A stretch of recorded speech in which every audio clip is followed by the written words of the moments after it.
Alam nyo guys, gusto ko lang i-share sa inyo na nakakataba ng puso na kahit papano ay nagiging effective ako para sa inyo. Sa totoo lang guys, kukunti lang talaga yung nanonood sa akin.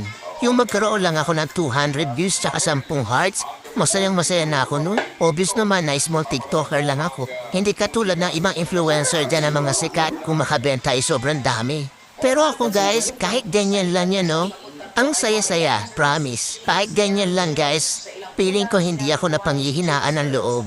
Kumbaga, tuloy-tuloy lang, enjoy lang sa TikTok. Sana naman sa mga mahilig mag-check out dyan, sana lang ma-appreciate nyo din kami mga small TikToker na gumagawa ng mga original content. Hayaan nyo na yung mga influencer, mayayaman na yun. Yung tipong sila naka-iPhone 14, yung mga video camera nila, gaganda. Tapos ako naka-Realme, ang labo pa. Support niyo naman ako guys as a small TikToker dito na gumagawa ng original content. Sana ma-appreciate niyo po ang mga video ko. Salamat! Icon ng mga artista na African American sa Estados Unidos ngayon. Ito na po ang ating sports 5. Di ba naman siya isa ka, di naman ka isa ka bakla? Ito ang team din. Opo, galing dito kasi ang kanila pong galawan ay team talaga. At Ano isa ka lunchbox niya, Ben? ito, yun ang kanilang formula ngayon. Ito, masarap panoorin kasi mabilis. Opo, ang kanilang pong laro ay talaga naman hahabulin mo. Ang husay dito ng kanilang pong mga players ngayon.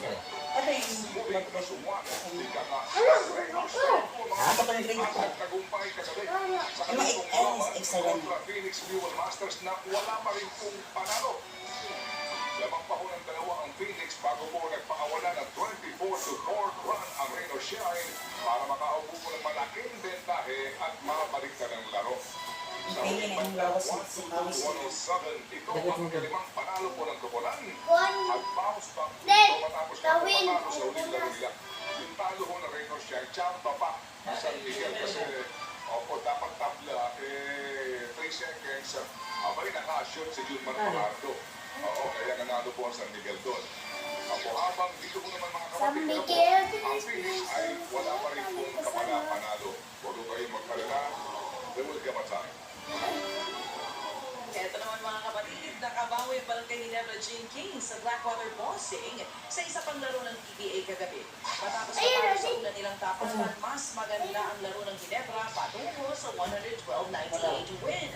Nagdala ng triple-double si Scotty Thompson matapos kumamada ng 21 points, 10 rebounds at 11 assists. Naging malaking bahagi rin ng Panalo Kings ang paglilita sa production ni Bossing import George King. 2 puntos lang ang score ni Kings sa second half matapos magtala ng 19 points sa